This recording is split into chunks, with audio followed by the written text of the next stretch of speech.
Suspense. Autolite and its 96,000 dealers present Miss Marlene Dietrich in Murder Strikes Three Times, a suspense play produced and edited by William Spear. Friends, for snappy starting on zippy, snippy days, there's nothing better than a set of the famous ignition-engineered Autolite spark plugs. Mr. Wilcox, sounds like a speech. Speech? This is no speech, Debbie. This is the free flow of fervent feeling for the newest addition to the complete line of ignition-engineered spark plugs made by Autolite. The wide-gap Autolite resistor spark plugs. Mr. Wilcox, are you trying to say that Autolite resistor spark plugs offer car owners special advantages? Precisely, my pedantic pretty, because Autolite builds an exclusive 10,000-ohm resistor right into every Autolite resistor spark plug. And this makes practical a wider initial gap setting, the advantages of which have long been recognized by automotive engineers. I never knew that, Mr. Wilcox. Tell me more. My girl, Autolite resistor spark plugs give double life under equal conditions as compared to spark plugs without the built-in resistor. Yes, sirree, this newest addition to the complete Autolite ignition-engineered spark plug line is the only spark plug that will give you smoother performance on leaner gas mixtures and greater gas savings. So, see your Autolite spark plug dealer tomorrow for a set of the famous ignition-engineered Autolite spark plugs. And remember, whether you choose the regular type or the resistor type, you'll be right, because you're always right with Autolite. And now, with Murder Strikes Three Times and the performance of Marlene Dietrich, Autolite hopes once again to keep you in suspense. And so, John L. Lewis and the soft coal mine operators will be getting down to specific cases soon. And now, the exclusive that I promised you earlier in the program. A report so sensational that I am going to devote all of my remaining time to it. I have before me a copy of a document delivered in person today to the district attorney's office by one Fredonia Bell. Fredonia Bell was the trusted personal maid of Laura Starling Morton, whom you will remember from the widely publicized murder trial of 2 years ago. This document is a statement written by Laura Starling Morton in her own hand, and it begins as follows, quote, I only regret that it will be impossible for me to be present when this is read aloud. What I shall relate here concerns 3 men. Of these 3 men, it is not on behalf of my husband, Robert, that I write, nor on behalf of my husband, Charles. This is for Elmer. But I do not think that Elmer will ever see it. For Elmer, too, is going to die.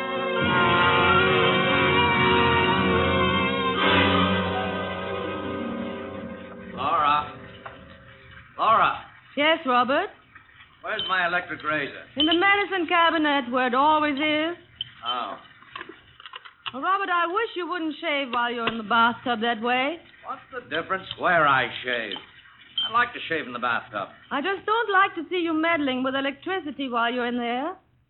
You might get a shock or something. Oh, sure. Mrs. Thomas Edison. All right, go ahead. I don't care. I like to shave in the bathtub. I'm relaxed in the bathtub. I read in the bathtub. I think in the bathtub. I'm not going to change my habits for you. I know, dear. I suppose that is a lot to expect. Oh, for heaven's sake. Why can't you understand? Robert! Robert!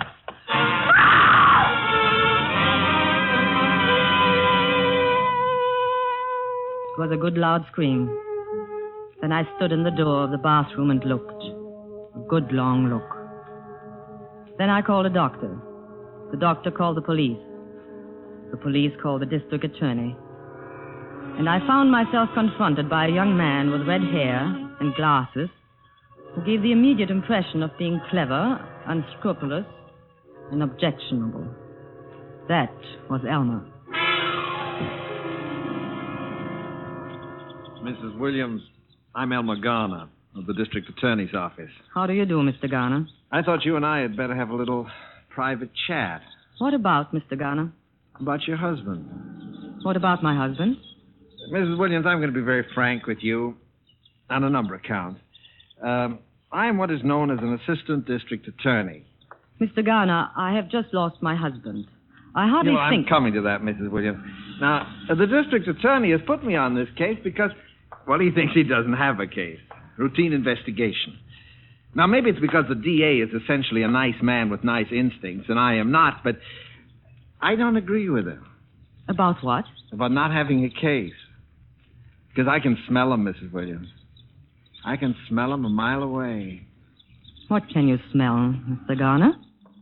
Murder. Oh, I see. Good. Oh, your attitude is very good. No phony hysteria, no fake indignation. Realistic. Oh, I like that. I'm that way myself. Mr. Garner, I'm trying my best to maintain my composure under trying circumstances. I must say your extraordinary insinuation does not make it any easier. Now, look. I know you killed him. And you know that I know you killed him. Mr. Garner, Now, as I said, I was going to be very frank with you, Miss Williams, and I am. On your side of the story is the fact that although I know you killed him, it may be a little difficult to prove that you killed him. Not too difficult, but a little.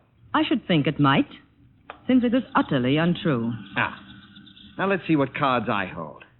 You are a laboratory technician, or you were before you were married, right? Right. And your technical knowledge would have told you that a man using a faulty electrical appliance while sitting in a tub full of water stood an excellent chance of electrocuting himself. I also know that a man firing a bullet into his head would stand an excellent chance of killing himself. The insulation in the cable of that electric razor was frayed. Now, that might have happened through normal wear, but it also might have happened because it was tampered with by you. And then again, as you say, it might not.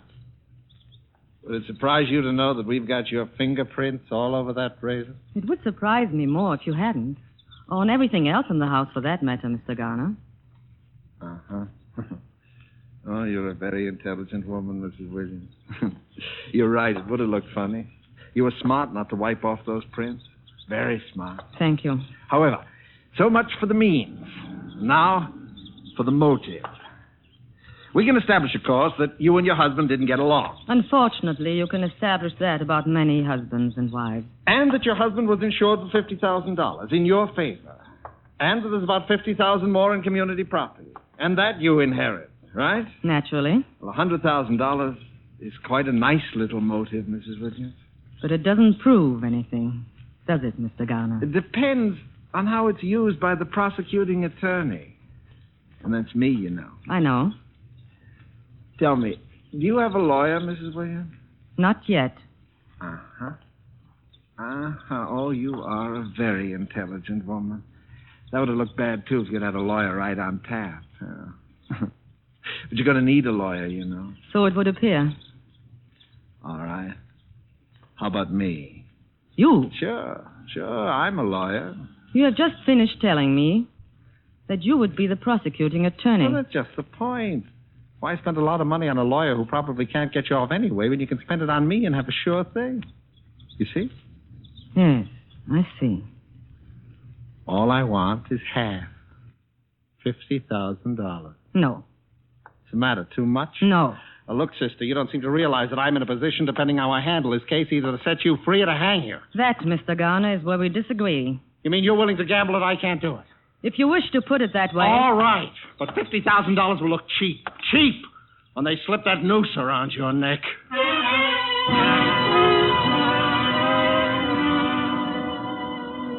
There she sits, ladies and gentlemen of the jury. Cold, calm, emotionless. The same Laura Williams who carefully calculated, carefully planned, and premeditated the murder of her husband. I ask the death penalty. I must ask it. For ponder well, ladies and gentlemen of the jury. If you set her free, believe me, this will not be the last accident to mark the bloody trail through life of Laura Williams. And when that accident occurs, when the next victim is struck down, his innocent blood will be upon your hands.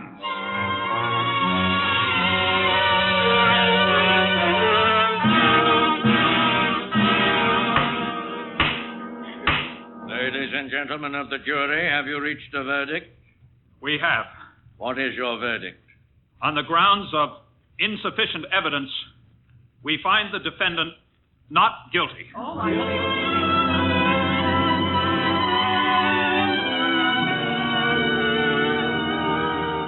Now, Mrs. Williams, I guess the sporting thing to say is congratulations.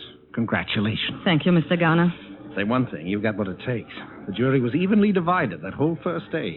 Did you know that? Yes, I knew it. Yes, I wasn't too far wrong at that, was I? Just far enough, Mr. Garner. Say, listen again, just as a sporting proposition, tell me. Did you... Did I what? Oh, come on, we're alone here anyway. It doesn't matter because you can't be tried twice for the same thing. You know that, don't you? Yes, I know it. Well, did you? Yes. You cheap, contemptible blackmailer, yes. I killed him. How do you like that? I killed him.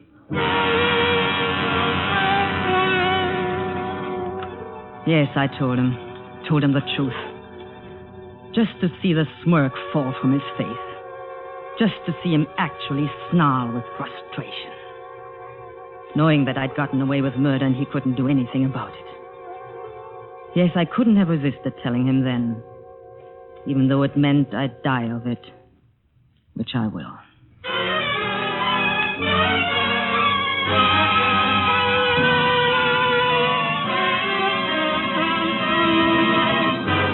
Autolite is bringing you Marlene Dietrich in Murder Strikes Three Times.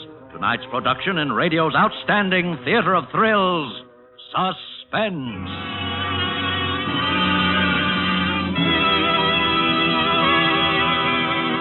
Debbie, my dear director of elocution, you interest me strangely. First you're hoity-toity, then you're hoity-polity. How come? Mr. Wilcox, I am leading a double life. Double life? Say, that's just what the new wide-gap Autolite resistor spark plugs offer car owners everywhere. Double life under equal conditions as compared to spark plugs without the built-in resistor. Gently, Mr. Wilcox, gently. You see, friends, wide-gap Autolite resistor spark plugs are the newest addition to the complete line of ignition-engineered spark plugs made by Autolite. They offer money-saving advantages, smoother performance, greater gas savings, quicker starting in cold weather. Mr. Wilcox, your diphthongs are showing. Thank you, my little lecturer. Next time you stop at your favorite service station, ask your dealer to install a set of ignition-engineered Autolite spark plugs in your car. And whether you choose the regular type or the resistor-type spark plugs, you'll be right, because you're always right with Autolite.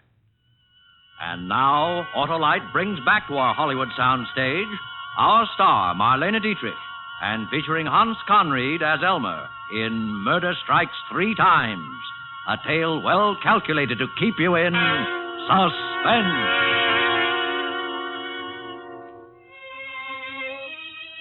Perhaps I gambled too recklessly with Elmer. I have since had cause to wonder. But there were things I could not foresee, as well as Elmer. Suffice it to say that after my acquittal, with $100,000 from Robert's estate, I moved to another city and took up my life again under another name. That there, as Laura Starling, I met and married Charles Morton, a charming and eccentric man whose genius as a research chemist accounted not only for those qualities which endeared him to me, but for a very considerable personal fortune as well. I was quite happy and completely in love. And as the years went by, I had seen, I thought, the last of Elmer.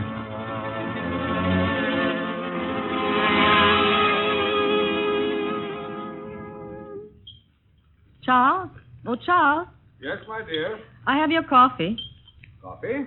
You said you wanted coffee. It's ready now. But I have some coffee. You took that out there 3 hours ago. Now come in and get your coffee. Yes, in a moment, my dear, as soon as I finish. Charles, you come out of that smelly laboratory and have your coffee. Besides, I have a surprise for you. You have? Well, I'll be right in, dear. And bring the other coffee cup with you. Yes. Now, what's all this about a surprise? Look. What? Oh, yes. I seem to have left my glasses in the laboratory. Oh, Charles, you're simply priceless. It's a cake. This is our anniversary, darling. Our 4th wedding anniversary. Is it? So it is. Laura, this is so thoughtful of you. I'm afraid I'm hopeless, my dear. I know it's the husband who should be thoughtful, but You're just you, darling. Now sit down and relax for a while. Yes. Oh, here's your cup. Thank you. Charles, what's in that cup? Coffee. Charles, I'm sure that even in the atomic age, coffee does not come in the form of white crystals. Oh, Oh, yes. I'd finished my coffee and Charles, what is it?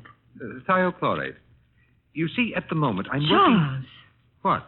that's deadly poison. So it is. You see, the Oh, cyanide Charles, I radic- wish you wouldn't mix things up in the cups and dish it that way. It's dangerous. Dangerous? Suppose you got the cups mixed up.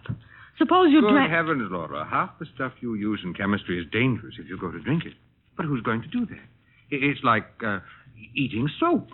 You wash your hands with it every day, but who'd think of eating it? Now, you take that cup right back out to the laboratory and empty it and wash it out.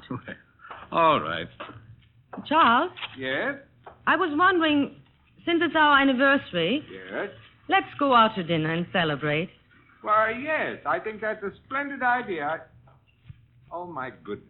What? Oh, I completely forgot. My brother's coming to see us today. Your brother? Yeah, well, my half-brother. I meant to tell you. Charles, and I never knew you had a brother. Didn't you?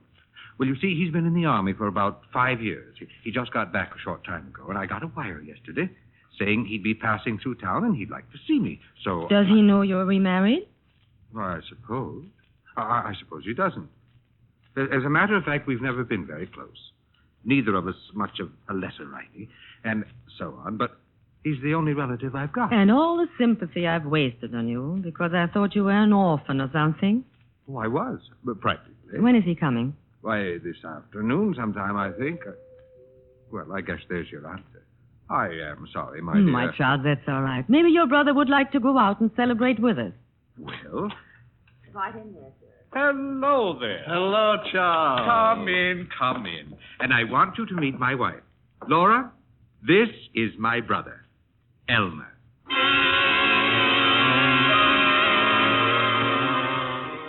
There was no doubt that it was Elmer. There was no doubt that he recognized me. And there was no doubt in my mind as to how he intended to play his hand this time either. For he gave no public sign of recognition, but simply looked straight at me and smiled. And smiled and smiled. So you've gone into private practice, eh, Elmer? Criminal law, I suppose. Mm-hmm. Yeah, there's no appreciation in this country of men who hold public office, financially at least. Oh, Elmer, you always did have your eye on the dollar, didn't you? What about your racket, Charlie? What have you been up to? Oh, just puttering around here in my laboratory. You mean right here at home? Of course. Oh, I guess that's new since you were here last. Well, there's a lot that's new since I was here last. It's right in there, right through those doors. Isn't that sort of a nuisance for a wife? Or isn't it? Not in the least. Why should it be? Now, Laura, don't try to cover up my failings. Just before you came, she was scolding me for carrying thiochlorate around in the family coffee cup. Isn't that interesting? Isn't that a coincidence? Why? Now, I was just thinking, what a fine setup for a murder. Now, somebody poisons a chemist in his own laboratory, and it looks just like an accident. Neat, huh? You will find that Elmer has a morbid mind, my dear. he used to try people for murder back in Illinois. And I tried some beauties, too. Oh, well, I've got to get going. I'm sorry I can't accept your invitation for tonight. But you are staying over a few days, are you? Oh, yes. I'll see you again.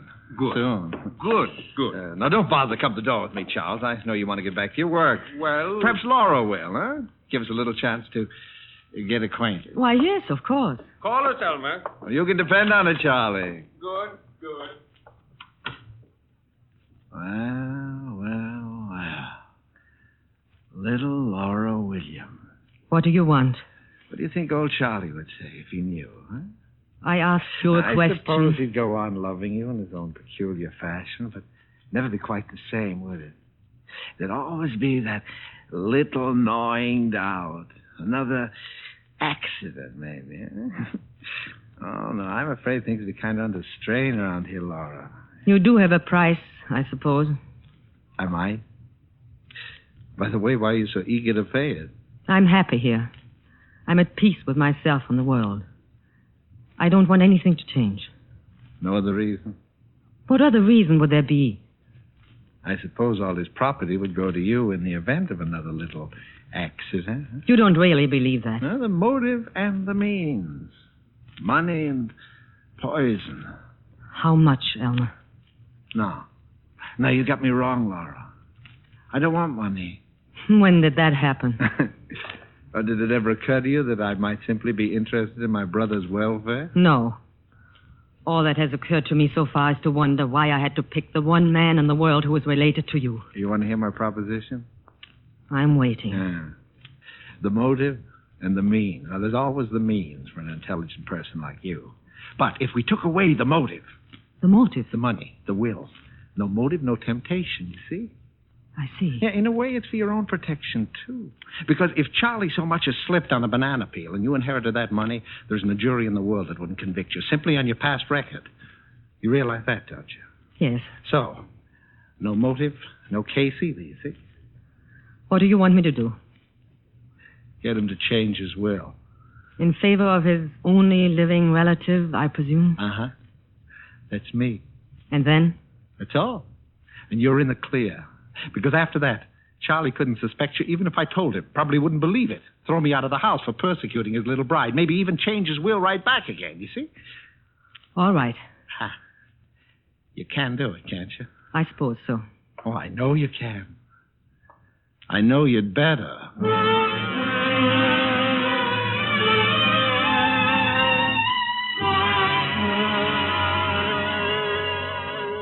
It seems such a strange request to me. Darling, I don't want your money. I only want you. I know, dear, but after all, I'm considerably older than you are, my dear, and chances are that someday... No, the whole idea of losing you and then profiting by it, it's just hateful. Well, who else would I leave it to? Leave it to your brother. Elmer?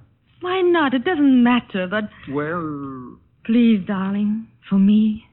All right, my dear, if it really makes a difference to you. Now, don't you worry about it anymore. I'll take care of it sometime. No, I want you to do it now, right away, today. Well, I'd have to get in touch with my lawyer. I'll call him for you. I'll get him on the phone right now. My goodness, Laura. You act as though it were a matter of life and death.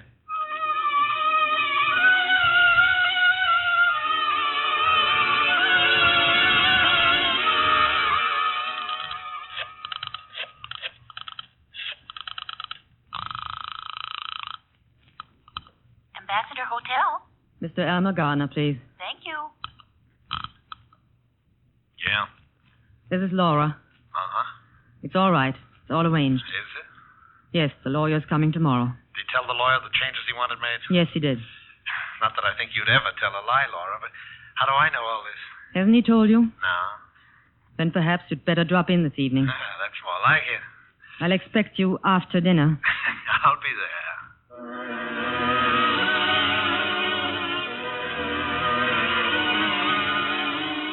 Elmer arrived this evening, less than an hour ago. We were having coffee in the living room. Earlier, Charles had been showing him through the laboratory. It was not until after that I had a moment to speak to him alone. Oh, the wonderful fellow, old Charlie. So trusting. Did he tell you? About what? The will. Oh, that. Yeah. It seems to be that I'm to be old Charlie's beloved heir. Huh? He still can't understand it. Are you satisfied, then? My dear Laura, I was never more satisfied in my life. Almost evens things up, doesn't it? Almost. You never forgot that, did you? That you lost. Lost? Who says I lost? Game isn't over till the last card is played, sister. It is for you. Now get out of here. Okay. All in good time. Sorry I had to leave you, but those reactions have to be checked every hour. Oh, that's all right, Charlie. Laura and I were just going over old times in Illinois. You didn't know we both came from Illinois, did you? No, I hadn't realized. I'm sure I told you, Charles. You must have forgotten. Oh, yes, probably. Coffee ready? Yes. Will you have coffee with us, Elmer? Oh, you bet I will. Anything in it? No, nothing in mine. Charles always takes his black, too. Laura does make the best coffee. Well, then, here's to Laura's coffee. There was something about his smile when he said it. That smile. And then all of a sudden I saw it. I saw the whole terrible thing. Don't drink it, Charles! Charles! Well, old Charlie seems to have keeled over, huh? Wouldn't be surprised if that was thiochlorate poisoning. Charles! The motive and the means. And the motive's a real beaut this time, Laura, because you had to kill him before he changed his will. Neat, huh? You killed him. Sure, but that's not what the jury's going to think. No. And, of course, I'll get the money anyway. You couldn't very well collect it, because they're going to hang you. No. No. No.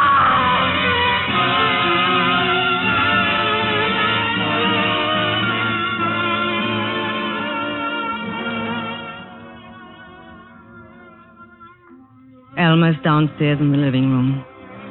I'm in my study. And once more, I'm waiting for the police. There's no escape for me, of course. Elmer knows that. But there's one little thing that he has forgotten, the last play of the game. For I just have drawn up a will of my own, leaving my property and everything that I inherit from Charles to Elmer. It is dated 3 days ago. This statement I shall give into the safekeeping of my personal maid, Fredonia Bell, who, after all is said and done, has been the only true friend I've ever had. I shall give it to her with instructions for its eventual disposal, which I know she will follow to the letter. When that is done, I shall play the last card in the game. I don't think Elmer will find it possible to trump that card. Because, you see, when the police come, it is Elmer who will have to do the explaining, not I. And he will have to explain 2 bodies, Charles and mine.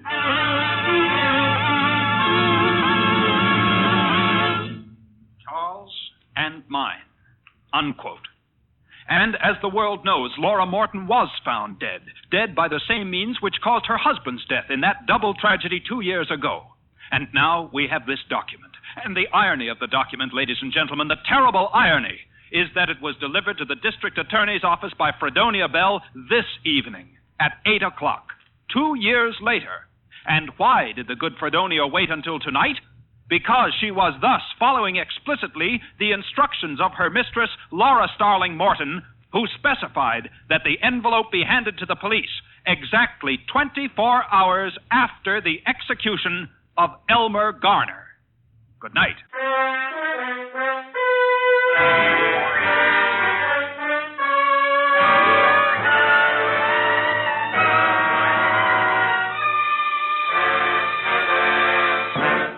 Suspense, presented by Autolite. Tonight, starring Marlene Dietrich and featuring Hans Conried. Well, Deborah, are you satisfied with my diction? Completely, Mr. Wilcox.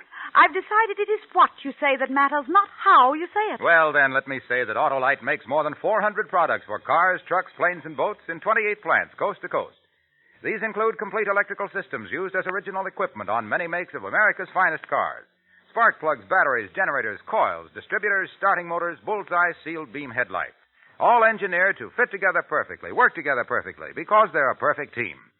So, friends, don't accept electrical parts supposed to be as good. Ask for and insist on Autolite, original factory parts at your neighborhood service station, car dealer, garage, or repair shop. Remember, you're always right with Autolite.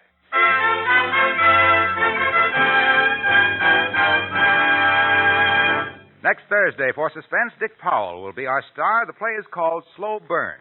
And it is, as we say, A tale well calculated to keep you in suspense. Tonight's Suspense play was produced and edited by William Spear and directed by Norman MacDonald. Music for Suspense is composed by Lucien Moraweck and conducted by Lud Gluskin. Murder Strikes 3 Times is an original play for radio by John DeWitt. Marlene Dietrich will soon be seen in the Warner Brothers production Stage Fright. You can buy Autolite regular or resistor spark plugs, Autolite stay-full batteries, Autolite electrical parts at your neighborhood Autolite dealers. Switch to Autolite. Good night. There is still a tremendous job to be done in gaining new knowledge about the causes, prevention, treatment, and cure of heart diseases. Give to this worthy cause. Send your contribution to HEART, H-E-A-R-T, care of your local post office. This is CBS, the Columbia Broadcasting System.